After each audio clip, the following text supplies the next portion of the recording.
அமெரிக்காவின் 50% வரி விதிப்பால இந்தியாவில் பெரும்பான்மையான துறைகளுக்கு பெரும் பாதிப்பு என்றாலும் தமிழ்நாட்டில் இந்த வரி விதிப்பால தாக்கம் ஏற்பட போகும் 5 துறைகள் என்னென்ன அப்படின்னு இந்த வீடியோல விரிவா பார்க்கலாம். இந்தியா மீது அமெரிக்கா விதித்த 50% இறக்குமதி வரி அமலுக்கு வந்திருக்கு. கடந்த சில மாதங்கள்ல பல்வேறு கட்டங்களா இந்தியாவிலிருந்து அமெரிக்காவுக்கு ஏற்றுமதியாகும் பொருட்கள் மீது வரி விதிக்கப்பட்டுச்சு.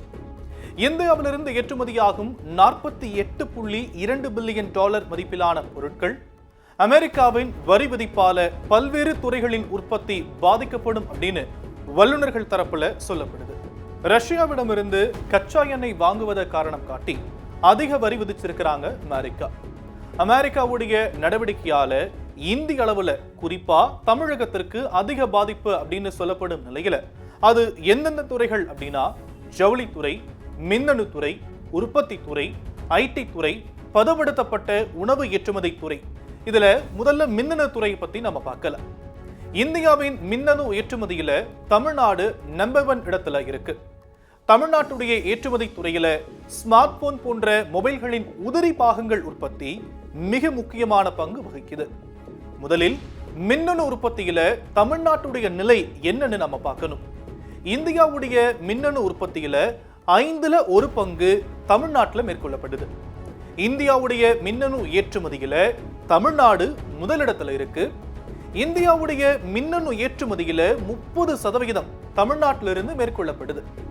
இந்தியாவின் ஸ்மார்ட் போன் ஏற்றுமதியில 40% ஏற்றுமதி தமிழ்நாட்டிலிருந்து மேற்கொள்ளப்படுது. ட்ரம்ப் நிர்வாகம் கடந்த ஏப்ரல் மாதம் ஐபோன்கள், கணினிகள் மற்றும் இதர மின்னணு பொருட்களுக்கு பரஸ்பர வரி விதிப்பிலிருந்து விலக்களித்திருக்கிறார்.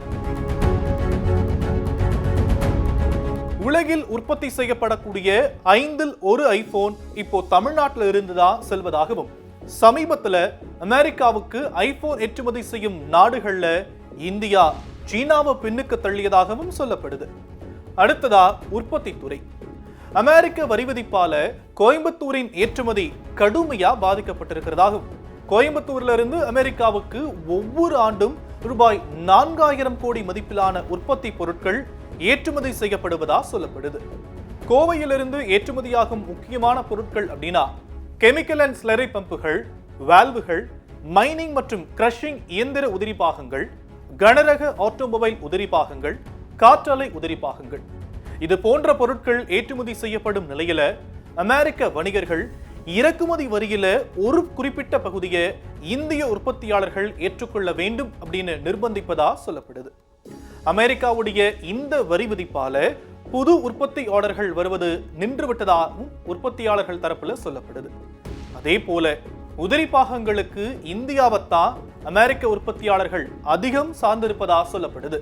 குறிப்பா கோவையிலிருந்து நேரடியா மட்டுமில்லாம மறைமுகமாகவும், அதாவது 3ஆம் தர நாடுகள் மூலமாகவும் இந்த உற்பத்தி பொருட்கள் அமெரிக்க சந்தைக்கு எடுத்து செல்லப்படுவதாகவும் சொல்லப்படுது. உதிரி பாகங்களுக்கு இந்தியாவை விட்டா சீனா தான் மாற்று சந்தை. ஆனா சீனா கிட்ட இருந்து வாங்க அமெரிக்கா தற்போதைய சூழலுக்கு தயாராக இல்லை அப்படிங்கிறதுனால இதுல 25% வரி குறைப்பு இருக்கும் அப்படின்னு உற்பத்தியாளர்கள் தரப்புல நம்பப்படுது. அமெரிக்காவினுடைய பல முக்கிய உற்பத்தி நிறுவனங்களுக்கு கோவையில கிளைகள் இருப்பதும் இங்க குறிப்பிடத்தக்கது. அடுத்ததா ஜவுளித்துறை. இந்தியாவுடைய ஜவுளித்துறையில தமிழ்நாட்டின் திருப்பூருக்கு மிக முக்கியமான இடம் இருக்கு. இங்க இருந்து ஆண்டு ஒன்றுக்கு ரூபாய் 12,000 கோடி மதிப்பிலான ஜவுளி பொருட்கள் அமெரிக்காவுக்கு ஏற்றுமதி செய்யப்படுவதா சொல்லப்படுது. திருப்பூர் ஏற்றுமதியாளர் அமைப்பின் தரவுகளின்படி தோராயமா திருப்பூரின் வருடாந்திர ஜவுளி உற்பத்தி ரூபாய் 70,000 கோடி. ஒட்டுமொத்த உற்பத்தியில ஏற்றுமதியுடைய பங்கு மட்டும் ரூபாய் 40,000 கோடி. ஏற்றுமதியில அமெரிக்க சந்தையின் பங்கு 30%, அதாவது ரூபாய் 12,000 கோடி. திருப்பூர் ஜவுளி உற்பத்தி பொருட்களின் பெரிய ஒற்றை இறக்குமதியாளரா அமெரிக்கா இருக்கு அப்படின்னும் திருப்பூர்ல இருந்து பல நாடுகளுக்கு ஏற்றுமதி செய்யப்பட்டாலும் அமெரிக்கா தான் மிகப்பெரிய சந்தையா இருக்கு.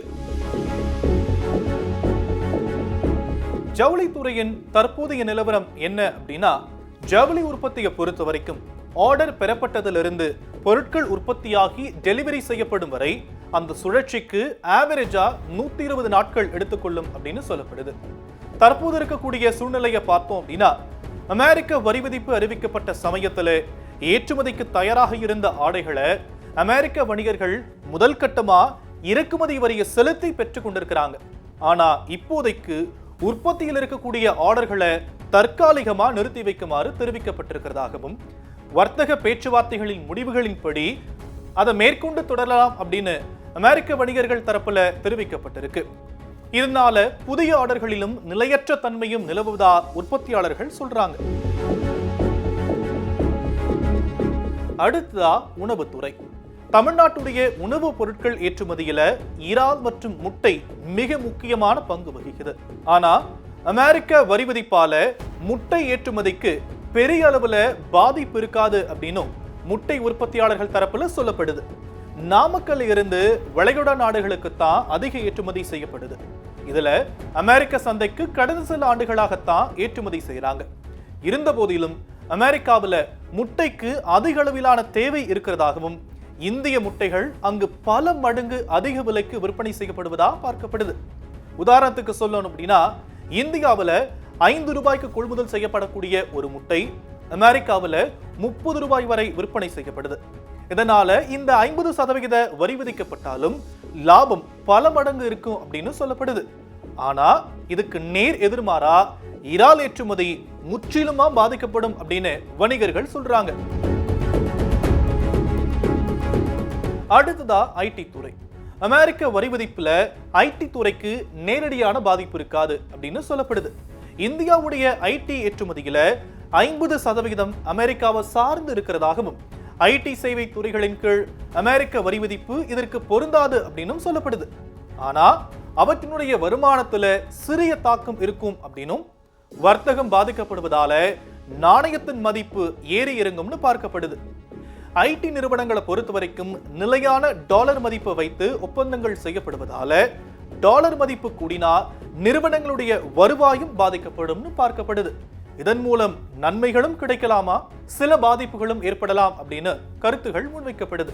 இந்தியாவிலிருந்து ஏற்றுமதியாகும் 48.2 பில்லியன் டாலர் மதிப்பிலான பொருட்கள் அமெரிக்காவுடைய வரி விதிப்புக்கு உள்ளாகும் அப்படின்னு கணக்கிடப்பட்டிருக்கிறதா மத்திய அரசு தெரிவிச்சிருக்கு. அமெரிக்காவுடைய வரி விதிப்பால பல்வேறு துறைகளின் உற்பத்தி பாதிக்கப்படும் அப்படின்னு வல்லுநர்கள் தெரிவிக்கிறாங்க. அமெரிக்காவுடைய இந்த 50% வரி விதிப்பு வரும் நாட்கள்ல குறையுமா இல்லையா அப்படிங்கிறத நாம பொறுத்திருந்து பார்க்கலாம்.